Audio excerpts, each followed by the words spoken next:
Je devais sortir cette vidéo mi-janvier, mais j'ai eu besoin de souffler un coup. Et j'ai travaillé aussi, sur d'autres projets que les miens, puis j'ai commencé l'animation d'un atelier cinéma avec des enfants. Je ne savais pas comment faire cette vidéo parce que je ne voulais pas qu'elle serve de making-of au projet, mais je voulais vous parler du tournage. Alors je me suis dit que j'allais utiliser ma voix pour vous expliquer ce que j'ai ressenti. Ce tournage, c'était les montagnes russes des émotions. Avant le tournage, c'était très dur pour moi. J'avais l'impression que je n'arriverais pas à faire ce film correctement. Le dernier gros projet que j'avais fait remontait à 2 ans en arrière, c'était notre série Coupée, et on était 3 à la tête du projet. Là, j'étais le seul capitaine du navire.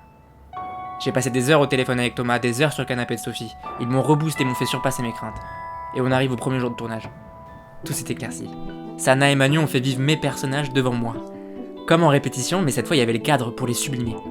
Pas les interprètes, mais bel et bien les personnages. On était avec eux quoi.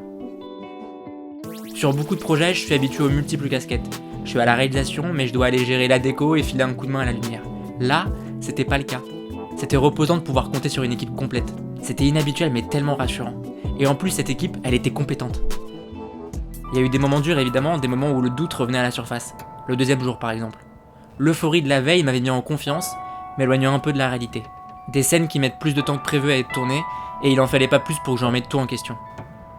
J'en suis venu à tout remettre en question sur mes choix de mise en scène, sur ma compétence à parler avec mes interprètes et l'équipe technique. Un problème de confiance en soi, rien de plus, rien de moins. J'ai pu compter sur l'équipe de 15 mètres carrés dans ces moments-là, ils sont toujours un soutien primordial. Le dernier jour de tournage était un savoureux mélange des 2 autres jours. Excité par tout ce que je voyais se créer devant moi, mais apeuré de perdre pied à nouveau. C'était très bien, c'était autre chose que je disais, c'était très bien. C'était très bien, c'est juste que la fin, il faut qu'on se valide en termes de rythme avec Raphaël.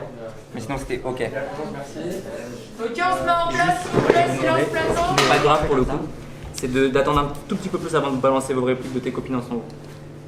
Léger, c'est vraiment, c'est une rotation de plus que ce que vous faites actuellement. Ok, et bah j'en mets bon garde ça, moi ça me va de ouf. Allez, très bien. Mais la vitesse oublie là parce que Ok, je me rends pas compte. tu te perds en fait. Et en plus, je me fatigue à mort. Tu te fatigues à mort, Ouais. tu te perds et c'est moins beau en fait. Sur ce tournage, j'ai travaillé avec des amis, j'ai rencontré des nouvelles personnes. Des amis sont venus filer un coup de main en figuration, même mon cousin faisait partie de l'équipe. Plusieurs de mes cercles sociaux, de mes mondes étaient réunis, c'était beau. C'est dans cette ambiance, dans cette énergie que j'ai fini le tournage.